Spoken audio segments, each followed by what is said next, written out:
അതുകൊണ്ട് ദൈവം നിങ്ങളെ യഥാർത്ഥത്തിൽ വിളിക്കുമ്പോൾ എന്ത് തരാമെന്ന് പറഞ്ഞ് ഒരിക്കലും വിളിക്കത്തില്ല. അതിനെക്കുറിച്ച് ഒരു ക്ലിയർ ആയിട്ടുള്ള കാര്യം പറഞ്ഞല്ല വിളിക്കുന്നത്.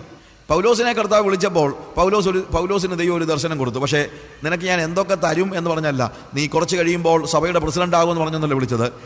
അനന്യാസിനോട് സംസാരിക്കുമ്പോൾ അനന്യാസിനോട് ദൈവം പറയാണ്, അവൻ എനിക്ക് വേണ്ടി എത്ര കഷ്ടങ്ങൾ സഹിക്കേണ്ടി വരുമെന്ന് ഞാൻ അവന് കാണിച്ചു കൊടുത്തിരിക്കുന്നത്. അല്ലാതെ അവനെ ഞാൻ വിളിച്ചപ്പോൾ അവനെ ഞാൻ സഭയുടെ ഇന്ന ആളാക്കുമെന്നോ ഇന്ന കാര്യങ്ങൾ കൊടുക്കുമെന്നൊന്നും പറഞ്ഞൊന്നുമല്ല പൗലോസിനെ വിളിച്ചത്. അവനോട് പറഞ്ഞത്, നീ എന്തൊക്കെ കഷ്ടങ്ങൾ സഹിക്കേണ്ടി വരുമെന്ന് മാത്രമേ പറഞ്ഞുള്ളൂ. അബ്രഹാമിനെ വിളിച്ചപ്പോഴത്തേക്ക് ഞാൻ നിന്നെ കാണിപ്പാനിരിക്കുന്ന ദേശത്തേക്ക് പോക എന്നാണ്. ദൃശ്യമായ ഒരു ദേശത്തെക്കുറിച്ചുള്ള കാഴ്ചപ്പാട് അല്ലെങ്കിൽ അവനോട് പറഞ്ഞില്ല, ഇന്ന ദേശമെന്ന് പോലും പറഞ്ഞില്ല. കാര്യം ദൈവം നമ്മളെ അൺസർട്ടനിറ്റിയിലേക്ക് വിളിക്കുകയാണ്. ദൃശ്യമായ ദേശത്തെക്കുറിച്ച് അവന് ചോദ്യങ്ങളുമില്ലായിരുന്നു. കർത്താവ് എന്നാലും പറ, എന്നെ എങ്ങോട്ടാണ് കൊണ്ടുപോകുന്നത്? എൻ്റെ നാട്ടുകാരോടെങ്കിലും എനിക്കൊന്ന് പറയണ്ടായോ? ഒരുപക്ഷെ ഇവനൊരു യാത്രയപ്പ് കൊടുത്ത് കാണും എല്ലാവരും കൂടെ. അന്നേരം ആൾക്കാർ ചോദിച്ചു കാണും, നീ എന്തോ ഈ പറയുന്നത്, നീ എങ്ങോട്ടേ പോന്നേ? അറിയത്തില്ല. അറിയാൻ വയ്യാതെ നീ എങ്ങോട്ടെങ്കിലും പോകണ്ടായോ? ഞങ്ങൾ നിന്നെ ഒന്ന് കോൺടാക്ട് ചെയ്യണമെങ്കിൽ എങ്ങനെയാ? നിങ്ങൾ കോൺടാക്ട് ചെയ്യണ്ട. അതെന്നാ? ദൈവം എന്നോട് പറഞ്ഞു, നിന്റെ ചാർച്ചക്കാരെയും പിതൃഭവനത്തെയും എല്ലാം വിട്ടേച്ച് വേണം പോകാനെന്ന്. ഇനിയും കോൺടാക്റ്റ് ഒന്നുമില്ല.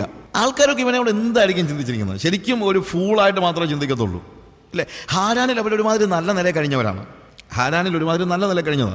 ആ നല്ല നിലയിൽ നിന്ന് ഇവൻ എന്ത് ചെയ്യാണ്? അനിശ്ചിതത്വത്തിൻ്റെ ഒരു ലോകത്തിലേക്ക് പ്രവേശിക്കുകയാണ്. ദൈവം നമ്മളെ വിളിക്കുമ്പോൾ ശരിക്കും നമ്മൾ ചോദ്യങ്ങൾ ചോദിക്കുന്നില്ല. ഭൗതികമായ ഒരു കാര്യം, ദൃശ്യമായ കാര്യങ്ങളെക്കുറിച്ച്, ദൃശ്യമായ ഒരു ദേശത്തെക്കുറിച്ച് ചോദ്യങ്ങൾ ചോദിച്ചാൽ നിങ്ങൾ ശരിക്കും വിശ്വാസമില്ലാത്തവരാണ്. അതുകൊണ്ട് കർത്താവേ, ഞാൻ നിന്നെ അനുഗമിച്ചാൽ എനിക്ക് എന്തോ കിട്ടുമെന്ന് നിങ്ങൾ ചോദിക്കുകയോ, ആ ചോദ്യം ദൈവികമല്ല. എന്ത് കിട്ടുമെന്ന് പറഞ്ഞൊരാളെ കൊണ്ടുവരുന്നതും ദൈവികമല്ല. കാര്യം യേശു ആളുകളെ വിളിച്ചപ്പോൾ അവർക്ക് എന്ത് കൊടുക്കുമെന്ന് വല്ലതും പറഞ്ഞോ? ഇല്ല. ഒന്നും പറയാതെയാണ് യേശു ശിഷ്യന്മാരെ മുഴുവൻ വിളിച്ചത്. എന്നെ അനുഗമിക്കാമെന്ന് മാത്രമേ പറഞ്ഞുള്ളൂ, അല്ലാതെ വേറെ ഒന്നും പറഞ്ഞില്ല. അപ്പോൾ വേറൊന്നും കാണാതെ പുറപ്പെടുമ്പോൾ മാത്രമേ നമ്മൾ യഥാർത്ഥത്തിൽ ദൈവത്തെ കണ്ടിറങ്ങുന്നുള്ളൂ. കനാൻ എന്ന് പറയുന്നത് ഒരു ദൃശ്യമായ യാഥാർത്ഥ്യമാണ്. അവരവിടെ ചെന്ന് കഴിഞ്ഞിട്ടാണ് കർത്താവ്, അവിടെ ചെന്നതിന് ശേഷമാണ് കർത്താവ് അവരോട് പറയുന്നത്, നീ ഈ ദേശം ഞാൻ നിനക്ക് നിന്റെ സന്തതിക്കും അവകാശമായിട്ട് തരുമെന്ന് പറയുന്നത്. അവിടെ ചെന്ന് കഴിഞ്ഞിട്ടാണ് പറയുന്നത്. പക്ഷേ അത് പറഞ്ഞിട്ടും ഇവന് വലിയ വ്യത്യാസമൊന്നും ഉണ്ടായിട്ടില്ല. കാര്യം വാഗ്ദത്ത ദേശത്ത് അവർ എങ്ങനെ താമസിച്ചെന്ന് എഴുതിയിരിക്കുന്നത്, വിശ്വാസത്തിൽ അബ്രഹാം തനിക്ക് അവകാശമായി കിട്ടുവാനിരുന്ന ദേശത്തേക്ക് പോകുവാൻ വിളിക്കപ്പെട്ടാറെ അനുസരിച്ച് എവിടേക്ക് പോകുന്നുവെന്നറിയാതെ പുറപ്പെട്ടു. വിശ്വാസത്താൽ അവൻ വാഗ്ദത്ത ദേശത്ത്, ഒരു അന്യദേശത്ത് എന്നതുപോലെ ചെന്ന് വാഗ്ദത്തത്തിന് കൂട്ടവകാശികളായ ഇസഹാക്കിനോടും യാക്കോബിനോടും കൂടെ കൂടാരങ്ങളിൽ പാർത്തുകൊണ്ട് ദൈവം ശില്പിയായി നിർമ്മിച്ചതും അടിസ്ഥാനങ്ങളുള്ളതുമായ പട്ടണത്തിനായി കാത്തിരുന്നു. കനാനിൽ അവൻ ചെന്നതിന് ശേഷവും അവൻ അവിടെ താമസിച്ചത് ഒരു അന്യദേശത്ത് എന്നതുപോലെയാണ്. അവൻ്റെ മനസ്സിൽ ഇത് കയറിയില്ല. അവൻ ശരിക്കും അവിടെ താമസിച്ചത് മുഴുവൻ കൂടാരങ്ങളിലാണ്. അബ്രഹാം കൂടാരത്തിൽ താമസിച്ചു. അബ്രഹാമിൻ്റെ കൂടെ ഇറങ്ങി പുറപ്പെട്ട ലോത്ത് കുറച്ച് കഴിഞ്ഞപ്പോഴത്തേക്ക് കനാൻ നാട്ടിൽ അബ്രഹാമിനോട് കൂടെയുള്ള വാസം മതിയാക്കിയിട്ട് എങ്ങോട്ട് പോയി? സോതോമിലേക്ക് പോയി. സോതോമിൽ ചെന്ന് ലോത്ത് താമസിച്ചത് കൂടാരത്തിലാണോ?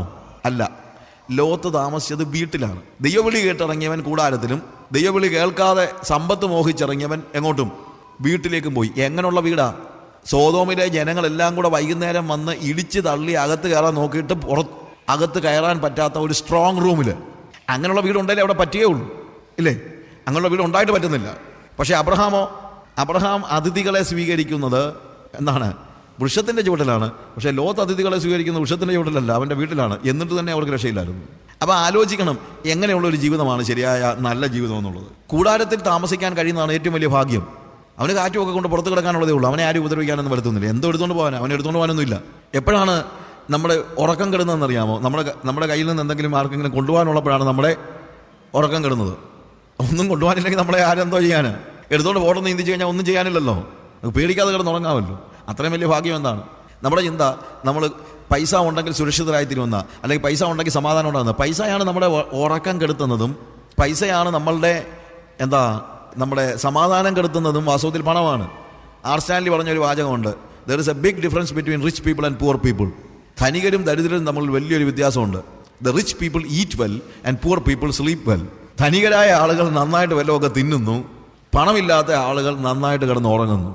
ഏതാ നല്ലതെന്ന് നിങ്ങൾ തന്നെ തീരുമാനിച്ചോണം. പ്രിയമുള്ളവരെ, നമ്മുടെ സമൂഹത്തിൽ പറ്റിയിരിക്കുന്ന വലിയ ഒരു കണിയാണ് ശരിക്കും പറഞ്ഞു കഴിഞ്ഞാൽ ഈ ധനമഹിമ എന്ന് പറയുന്നത്. ഞാൻ വന്ന പശ്ചാത്തലം വ്യത്യാസമാണ്. ഞാൻ പെന്തിക്കോസ് പശ്ചാത്തലത്തിൽ വന്ന ആളൊന്നുമല്ല. എങ്കിലും പഴയ കാലത്ത് വിശ്വാസത്തിൽ വന്ന ആളുകളൊക്കെ പറഞ്ഞു കേട്ടിട്ടുണ്ട്, ഒരു ചെറ്റപ്പുരയൊക്കെയാണ് അവർക്ക് ഉണ്ടായിരുന്നത്. അന്ന് ചെറ്റപ്പുരയുടെ വാതിൽ ചുമ്മാ ഒന്ന് ചാരി പട്ടി കയറാതെ എന്ന് അതുപോലെ നടന്നൊന്നും വരത്തില്ല. ചാരി വെച്ച് വീട്ടിലുള്ള എല്ലാവരും കൂടെ സഭായോഗത്തിന് പോകുമായിരുന്നു, ഇല്ലേ? എന്നാൽ വീട് പണിത് കഴിഞ്ഞപ്പോഴത്തേക്ക് എല്ലാവരും പോകത്തില്ല, ഒരാൾ വീട്ടിലിരിക്കും. എന്തിനാ? അയ്യോ, വീട്ടിലാരെങ്കിലും കയറിയാലോ, വീട്ടിലാരെങ്കിലും വന്നാലോ, വീട്ടിൽ കണ്ടോ. ചെറ്റപ്പുരയായിരുന്നപ്പോൾ ഒരു പ്രശ്നമില്ലായിരുന്നു. നമുക്ക് ഈ ഓരോ കാര്യങ്ങൾ കിട്ടുമ്പോഴേ പ്രശ്നമെല്ലാം ഉണ്ടാകുന്നത്. അന്നേരമാണ് അത് സംരക്ഷിക്കാനുള്ള വലിയ മോഹം നമുക്ക് ഉണ്ടാകുന്നത്. അപ്പോൾ ഒരാളെ കാവലെടുത്തും ബാക്കിയുള്ളവർ പോകും മീറ്റിങ്ങിന്. ഇപ്പം വന്നൊന്നും അതുപോലും ഇല്ല. കല്യാണത്തിന് പോകുന്നത് പോലെയാണ്. കല്യാണത്തിന് പോകുമ്പോൾ നമ്മളെ വീടടക്കം വരണമെന്ന് പറഞ്ഞാലും എല്ലാവരും പോകത്തില്ല, ഒരാളല്ലേ പോകത്തുള്ളൂ.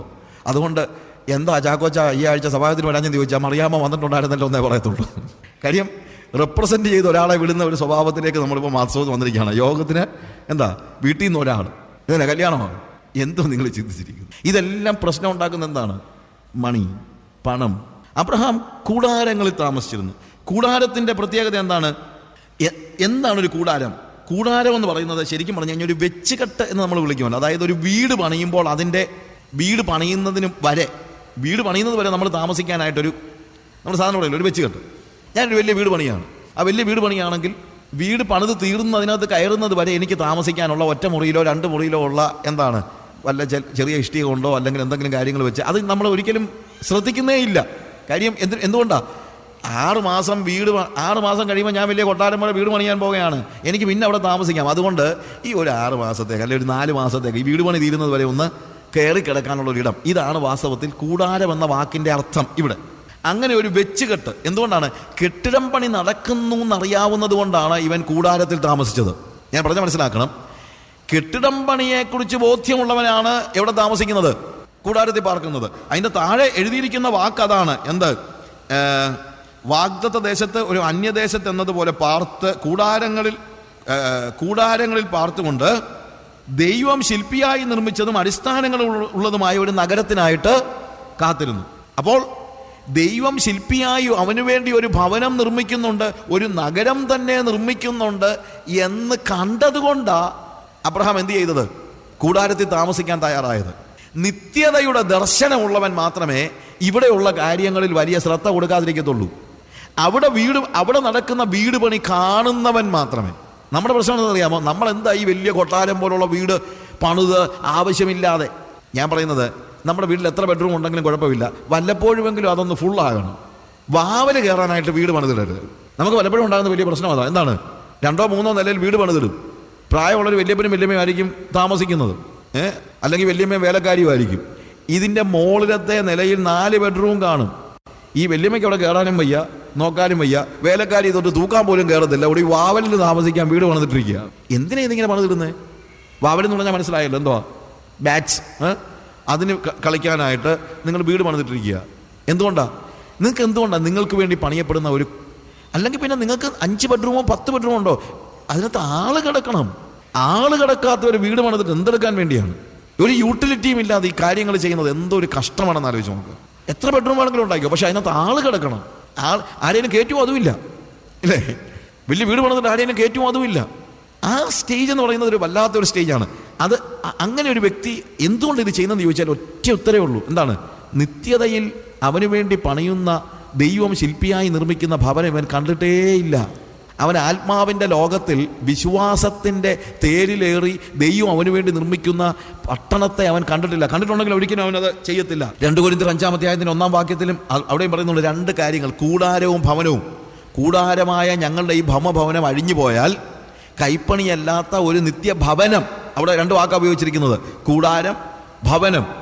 നിത്യതയുടെ ദർശനത്തിൽ ജീവിക്കുന്നവൻ ഈ കാര്യത്തെക്കുറിച്ച് അല്ലെങ്കിൽ ഭൂമിയിലെ കാര്യങ്ങളെക്കുറിച്ച് ഒരു അവൻ്റെ മനസ്സിലത് കടക്കത്തില്ല, അതവൻ ശ്രദ്ധിക്കത്തില്ല. അവൻ വാഗ്ദത്ത ദേശത്ത് അന്യദേശത്ത് എന്നതുപോലെയാണ് പാർക്കുന്നത്. എന്നും അവൻ പറയുന്ന കാര്യം ഇതേ ഉള്ളൂ: ആഫ്റ്റർ ഓൾ നമ്മൾ എത്ര കാലം ഇവിടെ താമസിക്കാൻ പോകുന്നു? എനിക്ക് വേണ്ടി എൻ്റെ കർത്താവ് ഒരു ഭവനം ഒരുക്കുന്നുണ്ട്, എനിക്കത് മതി. എനിക്കിവിടെ എന്ത് കാര്യത്തിനാണിത്? I'm not concerned. സുഖമായിട്ട് ജീവിക്കുന്നത് ഞാൻ എതിരൊന്നുമല്ല, വീട് പണിയുന്നതിനൊന്നും എതിരല്ല. പക്ഷേ നമ്മളുടെ കൺസേൺ ഭൂമിയിലേക്കാകുമ്പോൾ ഇത് മോടി പിടിപ്പിക്കാനാണ് നമ്മൾ നോക്കുന്നത്. അതിന് മോടി പിടിപ്പിച്ച് എത്ര കാലമാണ് നമ്മൾ ഇതിനകത്ത് താമസിക്കാൻ പോകുന്നത്? നിത്യതയെക്കുറിച്ചുള്ള ദർശനം, അതിനുവേണ്ടി കാത്തിരിക്കുക. ഇവിടെ എഴുതിയിരിക്കുന്ന വാക്കതാണ്. ആ ഒരു വാക്ക് വളരെ പ്രസക്തമാണ്. ദൈവം ശില്പിയായി നിർമ്മിച്ചതും അടിസ്ഥാനങ്ങളുള്ള നഗരത്തിനായി അവർ കാത്തിരുന്നെന്ന്. നിത്യഭവനത്തിന് വേണ്ടിയുള്ള ഒരു കാത്തിരിപ്പ് പുതിയ നിയമത്തിലെ ഒരു പ്രധാന ഉപദേശമാണ്. നമുക്ക് വേണ്ടി ദൈവം ഒരുക്കുന്ന ആ നിത്യഭവനത്തിലേക്ക് വേണ്ടിയുള്ള കാത്തിരിപ്പ്, കർത്താവിൻ്റെ വരവിന് വേണ്ടിയുള്ള കാത്തിരിപ്പ്. ഇന്നിപ്പോൾ അങ്ങനെ ഒരു കാര്യമില്ല. കർത്താവിൻ്റെ പ്രത്യക്ഷതയ്ക്ക് വേണ്ടി നമ്മൾ എത്ര പേര് കാത്തിരിക്കുന്നുണ്ട്, എത്ര പേര് കാത്തിരിപ്പിനെ കുറിച്ച് പറയുന്നുണ്ട്, കർത്താവിൻ്റെ വരവിനെ കുറിച്ച് തന്നെ എത്ര പേര് പറയുന്നുണ്ട്. ഇന്നത് വിശ്വസിക്കാൻ തന്നെ ആളില്ല. ഒരുപക്ഷെ അത് പുറത്തു പറയാതിരിക്കുന്നത് എന്താ, നമ്മളെ ചിലപ്പോൾ സഭയിൽ നിന്ന് പുറത്താക്കിയാലോ എന്നുള്ള പേടി കൊണ്ടാണ്. കർത്താവ് എത്ര കാലമായിട്ട് വരുന്നു എന്ന്. ചിലർ താമസം എന്ന് വിചാരിക്കുന്നത് പോലെ അത് നമ്മളെക്കുറിച്ചാണ് പറയുന്നത്. ചിലർ എന്ന് പറയേണ്ട കാര്യമില്ല. നമ്മളൊക്കെ താമസം എന്ന് വിചാരിക്കുന്നത് പോലെ കർത്താവ് തൻ്റെ വാഗ്ദത്തം നിവർത്തിക്കാൻ താമസിക്കുന്നില്ല. So the coming of the Lord is inevitable and inevitable. അത് അത്യാവശ്യമാണ്. That is going to happen. അത് ചരിത്രത്തിൽ സംഭവിക്കാൻ പോകുന്ന ഒരു കാര്യമാണെന്ന് വേദപുസ്തകം പഠിപ്പിക്കുന്നു. ഞാനത് വിശ്വസിക്കുന്നു. എന്നോട് തെളിവൊന്നും ചോദിക്കരുത്, ഞാനത് വിശ്വസിക്കുന്നു. Because it is written in the word of God. I believe it. ഞാനത് പൂർണ്ണമായിട്ട് വിശ്വസിക്കുന്നുണ്ട്. അതിനു വേണ്ടിയുള്ള ഒരു കാത്തിരിപ്പ്, നിത്യതയ്ക്ക് വേണ്ടിയുള്ള കാത്തിരിപ്പ്. ആ കാത്തിരിപ്പ് എങ്ങനെയുള്ള കാത്തിരിപ്പാണ്? 2 കൊരിന്ത്യർ 5-ാം അധ്യായത്തിൽ നമ്മൾ വായിക്കുമ്പോഴത്തേക്ക് 2 Corinthians chapter 5 കൂടാരമായ ഞങ്ങളുടെ ഭൗമഭവനം അഴിഞ്ഞു പോയാൽ കൈപ്പണിയല്ലാത്ത നിത്യ ഭവനമായി ദൈവത്തിൻ്റെ ദാനമായ ഒരു കെട്ടിടം ഞങ്ങൾക്ക് സ്വർഗത്തിൽ ഉണ്ടെന്ന് ഞങ്ങൾ അറിയുന്നു. ഈ കൂടാരത്തിൽ ഞരങ്ങിക്കൊണ്ട് ഞങ്ങൾ നഗ്നരായിട്ടല്ല ഉടുപ്പുള്ളവരായിട്ടത്രേ ആയിരിക്കുന്നുവെങ്കിൽ സ്വർഗീയമായ ഞങ്ങളുടെ പാർപ്പിടം അതിന് മീതെ ധരിപ്പാൻ ഞങ്ങൾ വാഞ്ചിക്കുന്നു. എങ്ങനെ കാത്തിരിക്കുന്ന? ഞരങ്ങിക്കൊണ്ട് കാത്തിരിക്കുന്നു. വി ആർ ഗ്രോണിങ് ഇൻസൈഡ് എന്ന് വെച്ച് കഴിഞ്ഞാൽ നമ്മളുടെ ഒരു ഞരക്കമാണ്. എന്ത് ഒരു ഞരക്കം എന്ന് പറയുമ്പോഴത്തേക്ക് അതിനുവേണ്ടിയുള്ള ആ വാഞ്ചയുടെ, അതായത് വരാൻ പോകുന്ന സ്വർഗീയ ഭവനത്തെക്കുറിച്ച്, കർത്താവും ഒരുമിച്ചുള്ള വാസത്തെക്കുറിച്ചുള്ള വലിയ ഒരു ഞരക്കം, ഹൃദയത്തിൻ്റെ ഉള്ളിലുള്ള വലിയൊരു അഭിവാഞ്ച, അതിനുവേണ്ടിയുള്ള വലിയ ഒരു what do you say, it's all we are giving our heart for it. Nothing else comes to our heart. നമ്മുടെ ഹൃദയത്തിലേക്ക് മറ്റൊന്നും കടന്നു വരാത്ത രീതിയിൽ അങ്ങനെ ഒരു ഞരക്കം എത്ര പേർക്കുണ്ട്? ആമേൻ കർത്താവായ യേശുവേ വരയണമേ എന്ന് വേദപുസ്തകത്തിൽ എഴുതി, ആമേൻ കർത്താവായ യേശുവേ വേഗം വരണമെന്ന് നമ്മൾ പറയും. ആർക്കെങ്കിലും വരണമെന്നുണ്ടോ? ആർക്കെങ്കിലും വരണമെന്നുണ്ടോ? കർത്താവായ യേശുവിൻ്റെ വരവിന് വേണ്ടി ഞരക്കമുള്ള ഒരു വിശ്വാസിയെ നിങ്ങൾ അടുത്ത കാലത്തെങ്ങാനും കണ്ടിട്ടുണ്ടെങ്കിൽ ഒന്ന് പറ. ഞരക്കം. യേശുവിൻ്റെ വരവിൽ വിശ്വസിക്കുന്നവരുടെ കാര്യമൊന്നുമല്ല ഞാൻ പറഞ്ഞത്, ഞരക്കത്തോടുകൂടെയുള്ള ഒരു കാത്തിരിപ്പ്. റോമാലേഖനം 8-ാം അധ്യായത്തിലും ഇതേപോലെ തന്നെ പോള് ഉപയോഗിക്കുകയാണ്. എങ്ങനെ നമ്മൾ അതായത് 8-ാം അധ്യായത്തിൻ്റെ 23-ാമത്തെ വാക്യത്തിൽ ആത്മാവെന്ന ആദ്യദാനം ലഭിച്ചിരിക്കുന്ന നാമും നമ്മുടെ ശരീരത്തിൻ്റെ വീണ്ടെടുപ്പായ പുത്രത്വത്തിന് കാത്തുകൊണ്ട് ഉള്ളിൽ ഞരങ്ങുന്നു. പ്രിയമുള്ളവരെ, ഇന്ന് നഷ്ടപ്പെട്ടു പോയ ഒരു കാര്യമാണ് ഈ പ്രത്യാശ, കർത്താവിൻ്റെ വരവിനെക്കുറിച്ചുള്ള പ്രത്യാശ, അതിനുവേണ്ടിയുള്ള ഒരു ഞരക്കം, നമ്മുടെ നിത്യഭവനത്തിൽ എത്തിച്ചേരുവാനുള്ള വലിയ ഒരു അഭിവാഞ്ച, ആ വലിയ ഒരു ബോധ്യം. അവിടെ നമ്മൾ എബ്രായ ലേഖനത്തിൽ നമ്മൾ താഴോട്ട് വായിക്കുന്ന സമയത്ത് അവിടെ ഉപയോഗിച്ചിരിക്കുന്ന ഒരു പ്രത്യേകമായ ഒരു വാക്ക് അതിൻ്റെ 14-ാമത്തെ വാക്യത്തിലുണ്ട്. ഇങ്ങനെ പറയുന്നവർ, പിന്നീട് നമ്മളെ ഭാഗം സമയമുണ്ടെങ്കിൽ വായിക്കാമെങ്കിലും, ഇങ്ങനെ പറയുന്നവർ ഒരു പിതൃഭവനം അന്വേഷിക്കുന്നു എന്ന് കാണിക്കുന്നു. എ ഹോം ലാൻഡ്, പിതൃഭവനം എന്ന് ഉപയോഗിച്ചിരിക്കുന്ന വാക്ക് എ ഹോം ലാൻഡ്. സ്വർഗം നമ്മുടെ ഹോം ലാൻഡാണ്, നമ്മുടെ ഹോം ലാൻഡ്. അതുകൊണ്ടാണ് ജിംറീസ് പാടുന്നത്, this world is not my home, I am just passing through. ഈ ലോകം എൻ്റെ ഭവനമല്ല. This world is not my home, my treasures are laid up somewhere beyond the blue. എൻ്റെ നിക്ഷേപങ്ങളും എനിക്ക് വേണ്ടി ദൈവം ഭവനം ഒരുക്കിയിരിക്കുന്നു ഇവിടെ അല്ല. This world is not my home.